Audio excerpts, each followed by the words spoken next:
It is late afternoon on a Cretaceous floodplain 68 million years ago. A small dinosaur moves through the ferns, head low, feeding alone. It is not worried about the sky. Nothing that big could come from the sky. Its whole life, danger has come from the tree line or the water, never from above. Then a shadow falls across the ground, and the shadow is wrong. It is too long, too wide. It stretches across the entire clearing like a passing cloud. But it is not a cloud. It is folding its wings and coming down. Something the size of a small airplane is landing in the clearing, and it is not there to rest.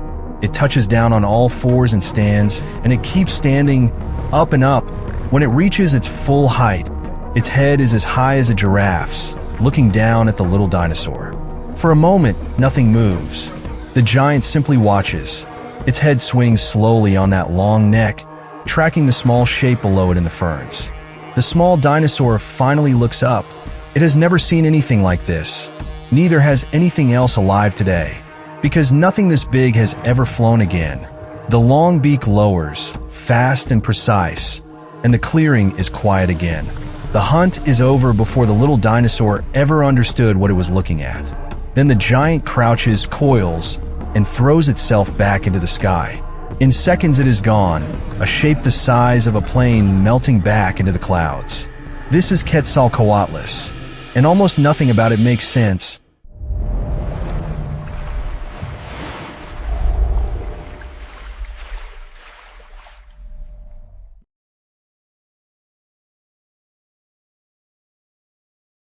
We are taught that flying things are small. A bird, a bat, an insect. Flight belongs to the light, the tiny, the delicate.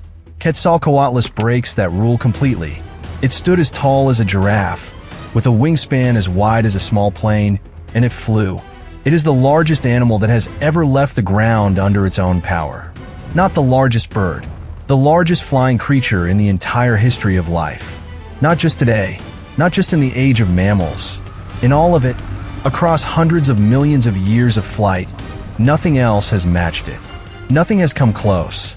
And for decades, scientists could not explain how a thing this size got into the air at all. The numbers did not add up. By every rule we knew, it should have been stuck on the ground. Some researchers even argued that it could not truly fly. They said it was too big, too heavy, that a creature this large flapping into the sky was impossible. The debate went on for years because the animal made no sense. It sat right at the edge of what physics seemed to allow, daring us to explain it. But it was not stuck. It ruled the sky. And to understand how, we have to take this animal apart piece by impossible piece. Let's start with scale, because the scale is the first thing that feels wrong. Quetzalcoatlus was not a big bird.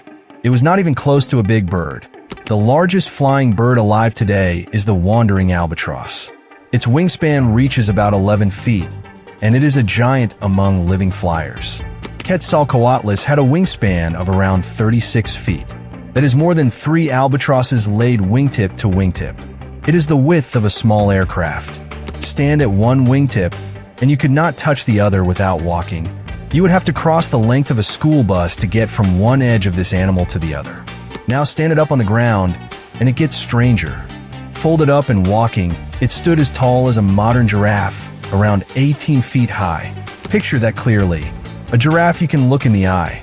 Except this one has wings, a spear for a face, and it can fly away when it is done with you.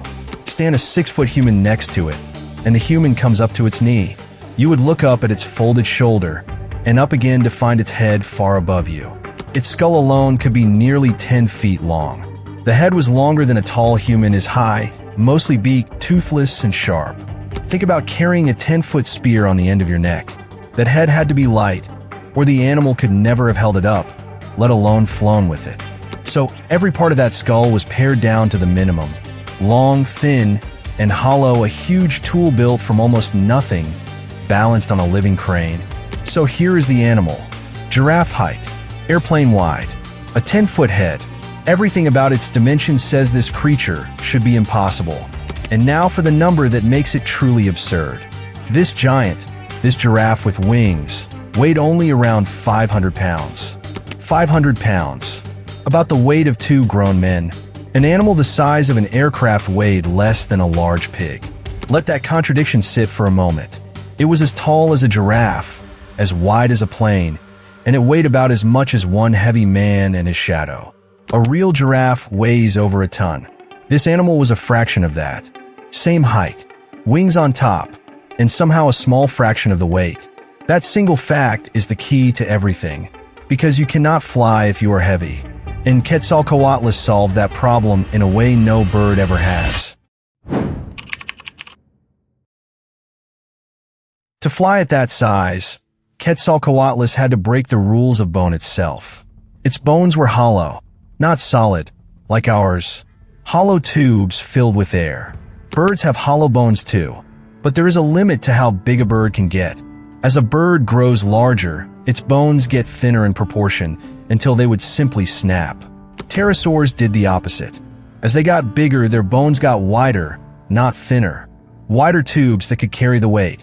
Inside those tubes were tiny struts, crossing each other like the inside of an airplane wing. This is the same trick engineers use to build things that are strong and light at once. Evolution had invented aircraft design tens of millions of years before we did. A living creature built like a machine that was made to leave the ground. We only figured out these tricks in the last 100 years or so. Thin walls, internal struts, hollow tubes for strength without weight. We call it engineering. Quetzalcoatlus was flying on that same principle before there were flowers to fly over. The blueprint for our aircraft was written into the bones of an animal deep in the age of dinosaurs. And the whole body was filled with air. Air sacs ran through its bones and its body, the way they do in birds, lightning it everywhere. So this animal was mostly wing, air, and hollow bone. A giant on the outside, almost nothing on the inside, a shape built entirely around flight. And here is why that mattered so much. The lighter you are, the less energy it costs to stay in the sky and the further you can go. Being enormous but nearly weightless was not a flaw. It was the whole strategy. Huge wings to catch the air. A hollow body so light those wings barely had to work. That combination is why it could grow so large in the first place. Every trick in its body pushed in the same direction. Bigger, lighter, further, higher. Then there is the neck, and the neck is its own kind of strange. It was extremely long, and it was stiff, holding that enormous head far from the shoulders. A stiff neck sounds like a weakness. It was not. It let the animal hold its head high like a periscope and strike downward with control. The neck bones were enormous, larger than the bones in the backs of many dinosaurs. This was a body assembled around a single job. Carry a huge head, keep it light, get it airborne, and every one of those neck bones was hollow too. A vertebra bigger than your head, and inside mostly air. Strong enough to strike, light enough to fly. This is a body that refuses to fit into any category we have. It is not a bird. It is not a bat. It is something the modern world simply does not contain. And still, with all of this, the hardest part remained. Being light is not enough. A 500-pound animal still has to get off the ground. Before we solve the takeoff, you should know how we even found this animal. In 1971, a geology student named Douglas Lawson was searching a ridge in West Texas. He was already lucky. On an earlier trip, he had found the first Tyrannosaurus in Texas. But this time, he found something stranger, a single long bone weathering out of the rock. It was a piece of a wing, and it was far too big. When the size of the full animal was worked out, it stopped people cold. Nothing that big should fly. He named it Quetzalcoatlus, after the feathered serpent god of the sky. A fitting name for a creature that would force science to rethink the limits of flight. Because here is the problem that stumped scientists for years. How do you get an animal the size of a plane off the ground with no runway and no engine? A bird takes off by running or by leaping from a height. But a giant this heavy could not run fast enough to lift itself on legs alone. For a long time, people assumed it needed a cliff. They pictured it jumping off high edges, using the drop and the wind to get flying. But its fossils are not found near cliffs. They are found on flat inland plains. So it had to launch from level ground in the open with nothing to help it. And it did. Some of its relatives lived in dense forest, with no cliffs and no open runway at all. They had to get airborne from tight, cluttered ground and then climb through the trees. Whatever the answer was, it could not depend on a lucky drop or a strong headwind. The launch had to be built into the animal itself, ready anywhere at any time. The answer, scientists now believe, was to launch on all four limbs. Not two legs like a bird, four, using the massive muscles in its arms as well as its legs. Think about that. Its wings were also its front legs. The same limbs that carried it through the sky also pushed it up off the ground. It would crouch, load all four limbs like springs, and then fire them at once. In a single vault, it threw its entire body into the air, faster than any running start could. Watch it happen in slow motion in your mind. The body drops low. Every limb coils. For a moment, the whole giant is a loaded spring. Then it releases, and the ground seems to throw it into the sky. The wings snap open at the top of the leap, catch the air, and the giant is flying. One leap, and a giraffe-sized animal was airborne. No cliff, no runway, no wind required, just raw power in four limbs, firing together. This is why it could live inland, far from any coast. It carried its own launch system with it. The whole world was its runway. And once it was up, it became a completely different animal. On the ground, it was heavy and awkward. In the air, it was one of the most efficient flyers ever. Models suggest it could cruise for days without landing, riding rising air like a glider. It may have crossed enormous distances, high above the world. It barely had to flap. It found rising columns of warm air and let them carry it upward. Climb on the rising air, glide forward, find the next column, and repeat for hours on end. That is how a giant travels far without burning itself out. It let the sky do most of the work and simply steered across the world. Some estimates put its flight range in the thousands of miles. An animal that struggled to stand could, once airborne, travel further than almost anything alive. This is the twist that makes it so hard to imagine. On the ground, it looked heavy and slow. In the air, it may have been nearly unstoppable. It carried two completely different animals in one body. The clumsy walker and the tireless flyer were the same creature, minutes apart. If a video about the impossible giants of the past is your kind of thing, you already know what to do. Because now we have to answer the darkest question of all. What did this thing eat? For a long time, we pictured Quetzalcoatlus wrong. We imagined it flying low over water, dragging its beak to scoop up fish, like a giant seabird. That image is almost certainly false. Its neck was too stiff for it, its beak was wrong for it, and its home was nowhere near the sea. The truth is stranger and far more unsettling. Quetzalcoatlus was not mainly a creature of the sky. It was a hunter that walked. The sky was how it traveled. The ground was where it fed. It flew to reach new hunting grounds, then came down and hunted on foot when it arrived. Scientists now believe it stalked across the land on all fours, like a giant stork. It folded its wings, walked on open plains, and searched the ground for small living things. Picture the scene from the ground, a creature as tall as a giraffe, walking toward you, its head swinging slowly side to side. It hunted the way modern storks and ground hornbills hunt, walking, watching, and striking downward with that long beak to seize small prey.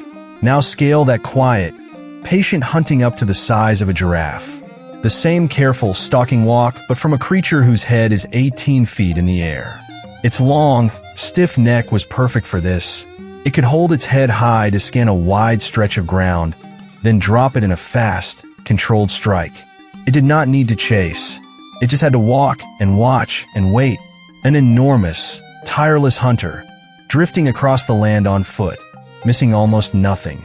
And its prey was anything it could swallow whole. Lizards, small mammals, and, most chillingly, baby dinosaurs. We should be honest here. No one has found its last meal in its stomach. This is read from its anatomy, its beak, its neck, and the animals living around it. But the picture is chillingly clear. So imagine being a hatchling dinosaur in that world. You are small, new, and low to the ground, surrounded by dangers you already know. You know to fear the tree line, where the small predators wait. You have never learned to fear the open sky, because nothing dangerous comes from up there. Then the light dims, and a shadow the size of a plane slides over your nest.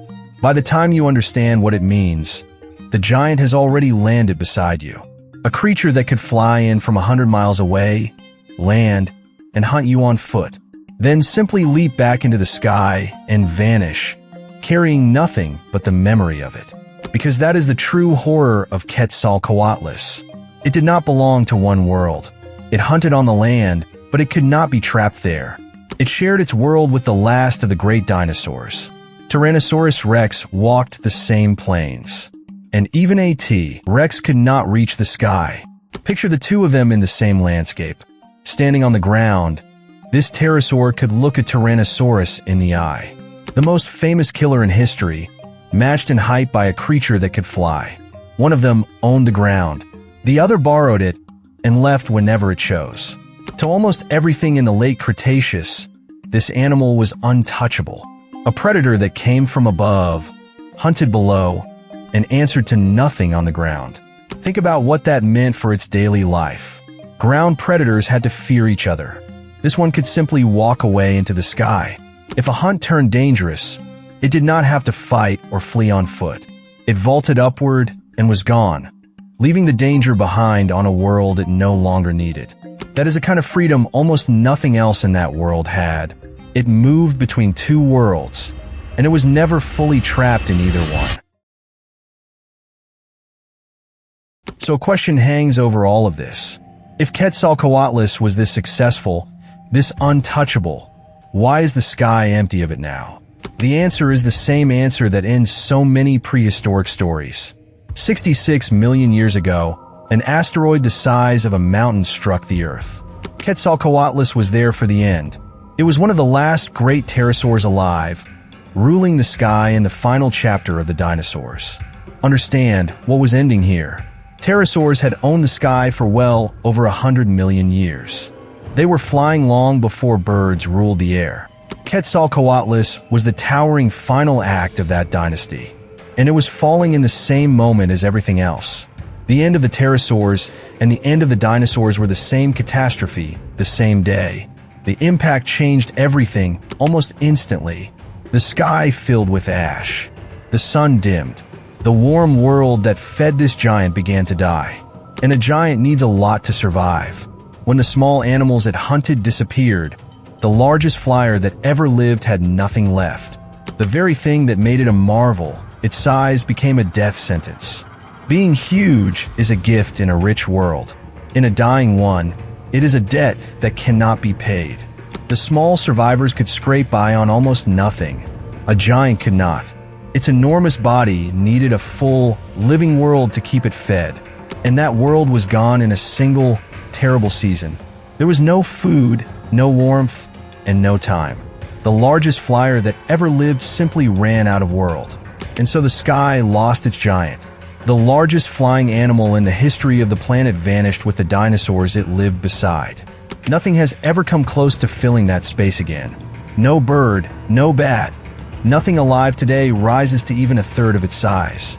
After the impact, the survivors of the sky were the small ones.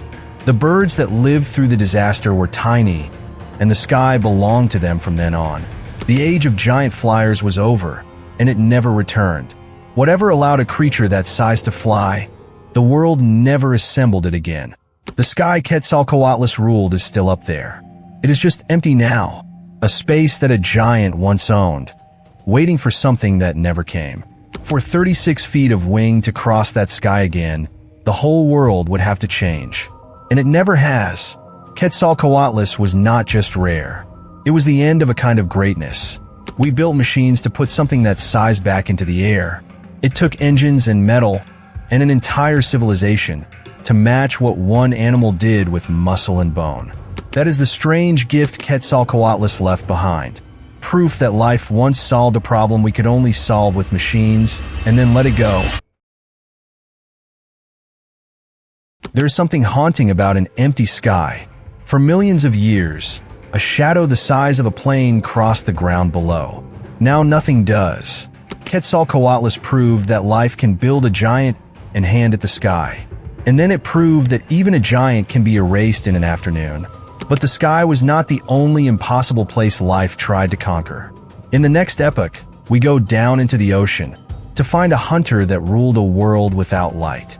A predator so large the water itself seemed too small to hold it. A monster from a sea that no human will ever swim in. That story is coming. And down there, in the dark, the giants never had to worry about the sky. If you made it this far, the deep past is clearly your kind of place. So stay in it. There are more forgotten giants waiting in the epochs before us.